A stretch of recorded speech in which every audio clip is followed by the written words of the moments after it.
भारत, नेपाल और बांग्लादेश ने बिजली व्यापार के लिए एक समझौते पर हस्ताक्षर किए हैं, जिसके तहत नेपाल 40 मेगावाट बिजली को भारत के पावर ग्रिड के जरिए बांग्लादेश को निर्यात करेगा। इस कदम को तीनों देशों के अधिकारियों ने एक बड़ी उपलब्धि के रूप में सराहा है। ये समझौता नेपाल को पहली बार किसी तीसरे देश को बिजली बेचने की अनुमति देता है। अब तक नेपाल सिर्फ अपने दक्षिणी पड़ोसी यानी कि भारत को बिजली निर्यात करता था। This achievement is the convenience of our persistent efforts since 2018, when Nepal and Bangladesh signed a MOU on power sector cooperation, and following 6 successful meetings of the Joint Working Group and Joint Steering Committee.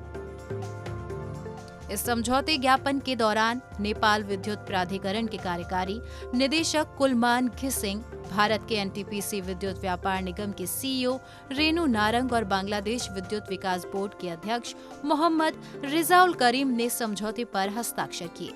ऊर्जा मंत्री दीपक खड़का, ऊर्जा राज्य मंत्री पूर्ण बहादुर तमांग और बांग्लादेश की one, पर्यावरण, जलवायु परिवर्तन और जल संसाधन मंत्री सैयदा रिजवाना हसन ने समझौते के समय उपस्थिति दर्ज की।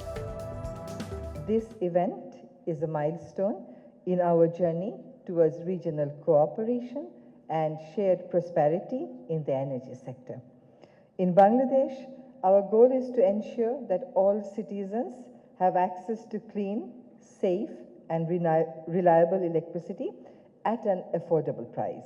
This not only supports our national growth aspirations, but also aligns with global commitments towards a more sustainable and environmentally responsible future.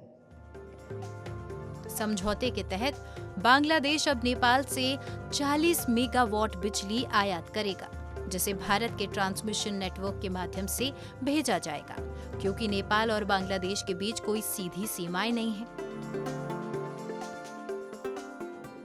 I am confident, therefore, that today's agreement between these three entities would boost power sector cooperation between Nepal, India, and Bangladesh. It would also signal to investors to invest in Nepal's hydropower sector, because